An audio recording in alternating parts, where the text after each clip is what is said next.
Et le porte-drapeau de la délégation française aux Jeux Olympiques de Rio sera tout à l'heure, je crois que c'est la plus importante de tous les Jeux Olympiques disputés par la France. Et donc il sera le porte-drapeau sur le podium protocolaire de ce 103e Tour de France, dominé par Christopher Froome, qui s'était imposé sur son premier Tour de France en 2013.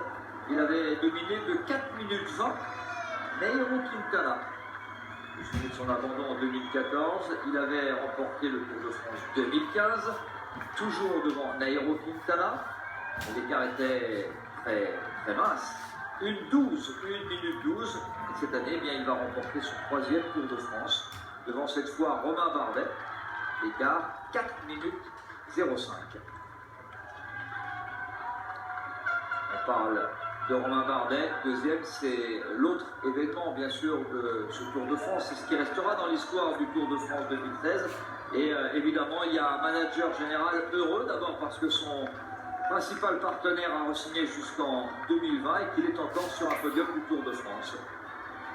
Oui, c'est Vincent Lavenu et on est aux côtés de Vincent. Vincent, c'est une journée de fête, une journée de célébration pour vous. Quel est votre petit rond-point? Quel est votre sentiment aujourd'hui? Un sentiment de bonheur, de réussite, évidemment. C'est deuxième du Tour de France, c'est quand même loin d'être anecdotique. C'est la résultante d'un travail énorme par l'athlète lui-même, le champion, qui est Romain. Il le mérite au regard de son investissement et puis par l'ensemble de l'équipe, de nos partenaires qui nous suivent depuis si longtemps et qui sont toujours aussi fidèles. Voilà, donc on est dans la plus grande course du monde. Nous sommes avec les plus grands coureurs du monde et Romain fait partie aujourd'hui du quota du cyclisme mondial. Donc c'est vraiment plaisant et voilà, on est tous très heureux. Voilà, on va finir ça dans la fête et la joie ce soir. Il vous a bluffé, vous a surpris, vous a impressionné, notamment dans cette étape du Béthel. Ouais, Romain a passé un palier cette année. Alors on avait déjà vu ça sur Critérium du Dauphiné cette année, mais sur ce Tour de France, il a pris de la maturité, de l'assurance et aussi de la caisse physique, parce qu'il était quand même au niveau des meilleurs. À un moment donné, c'était peut-être le meilleur avec Froome. Donc voilà, effectivement, il nous a bluffé, mais c'est un garçon qui est tellement appliqué, sérieux, investi, que chaque année il passe des paliers comme ça et on ne connaît pas finalement ses limites aujourd'hui. Alors ce qui est certain, c'est qu'il est plus très loin de Froome. L'équipe du leader, effectivement une grande équipe.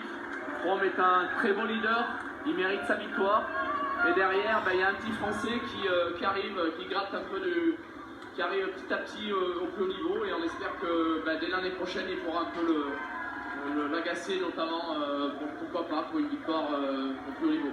Vous envisagez déjà l'année prochaine et la probabilité de battre Froome? Alors, on ne va pas être trop prétentieux, mais on ne peut pas s'interdire tout de même. On ne peut pas s'interdire parce que la progression est constante, est régulière et voilà. Et Romain est un garçon qui aujourd'hui est vraiment au niveau des meilleurs cyclistes mondiaux, donc on ne peut rien s'interdire.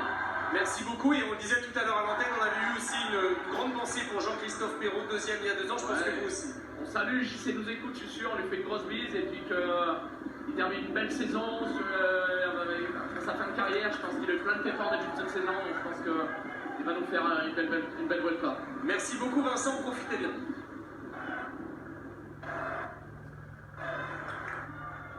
Romain Bardet, 4 minutes de 05 derrière Christopher Froome. L'écart qui s'est creusé petit à petit sur les étapes en ligne. 13 secondes de la première position, et perdu dans la descente. Froome remporte l'étape et prend 10 secondes de bonus.